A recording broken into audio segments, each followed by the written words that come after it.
अस्सलाम वालेकुम दोस्तों। जैसा कि आपने वीडियो का हेडिंग तो देख ही लिया होगा कि 20वीं सदी के माँ बाप और 21वीं सदी के बच्चे।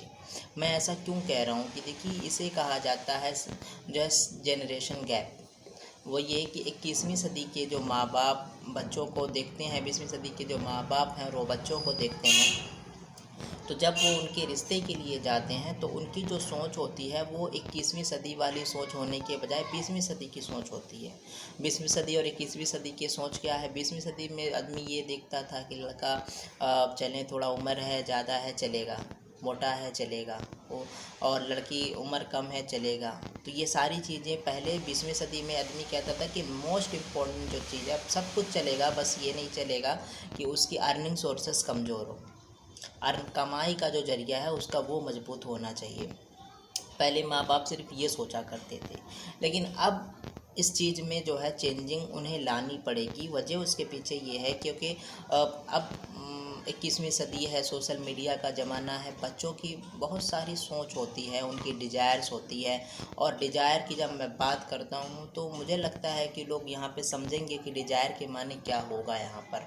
अगर वो उनकी डिज़ायर मिस होती है या उनकी उस डिज़ायर में किसी तरीके का कोई वो मुकम्मल नहीं कर पाते हैं, तो फिर कहीं ना कहीं उनके दिलों में माँ बाप को ले करके एक नफ़रत सी जगने लगती है। अब माँ बाप को भी चाहिए कि चूँकि अगर आप देखें ना, अगर 20वीं सदी में जहेज में रेडियो और साइकिल और छाता चलता था, आज क्या चलता है? नहीं ना। आज गाड़ियाँ चलती हैं, फ्रिज, कूलर, अलमारी, वॉशिंग मशीन, गैस सिलेंडर और भी जो जदीद टेक्नोलॉजी की चीज़ आ गई हैं वो सारी चीज़ें चलती हैं। माँ बाप तो जहेज 20वीं सदी वाला नहीं देते। अब हालांकि मैं जहेज के मुखालिफ हूँ, लेकिन बस ये बात मैं मिसाल के तौर पे समझाने के लिए कह रहा हूँ।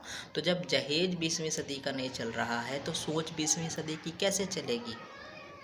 अभी मेरे ही घर के आसपास कई ऐसी शादियां हुई हैं कि लड़की 18 साल 20 साल की थी और जो लड़का था वो 35-40 साल का था, यानी दुगना लगभग, आप समझ लें। और पता किया कि भाई शादी करने का जाहिर है कोई ना कोई तो रीज़न होता है। तो जब ये पता किया गया कि इसमें रीज़न क्या था तो पता चला लड़का जॉब वाला था, लड़का बिजनेस वाला था।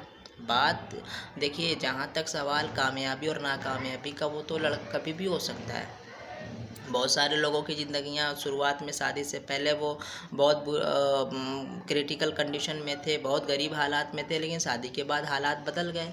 लेकिन 35-40 साल की उम्र से अगर 20 साल की शादी कर दी जाएगी, वो कभी चेंज नहीं होगा। जैसे जैसे लड़की 25 को हुई होगी, वो जो है शौहर 45 का होगा। तो जाहिर है कि जब दोनों एक साथ चलेंगे तो लड़की के दिल में एक ख़्याल आएगा कि ये कैसा आदमी है, मतलब उससे आगे पीछे रहेंगे, वो साथ नहीं चलेंगे। लड़की या तो पीछे हो जाएगी या तो आगे हो जाएगी। ऐसा वो भी होता है अभी, क्योंकि उन्हें थोड़ा ना कहीं उन लोग भी कहते रहते हैं माशरे में कि कैसा तुम्हारे शौहर तो ज़्यादा उम्र के हैं। अब उसके दिल में एक टीस सी आती रहती है लड़की के। तो इसलिए मेरा ये कहना है, मैं इस वीडियो को अगर मैं सारी बातें करूँ तो वीडियो बहुत लंबा हो जाएगा, लेकिन इसलिए मैं सिर्फ इशारों में माँ बाप को यही समझाना चाहता हूँ कि देखें, तकदीर पर भरोसा करें।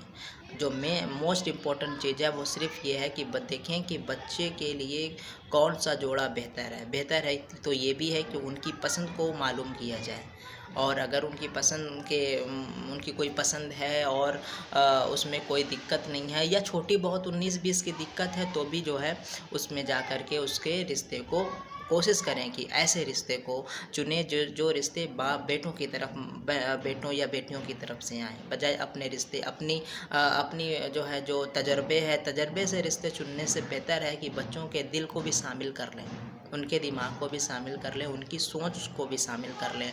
फिर जा कर के ऐसे रिश्ते बहुत अच्छे से चलते हैं। तो उम्मीद है ये अब आपको समझ में आया होगा। मैंने जो टूटे फूटे लफ्ज़ों में समझाने की कोशिश की है ये समझ में आएगा। तो मिलते हैं किसी नेक्स्ट वीडियो में, तब तक के लिए शुक्रिया, थैंक यू।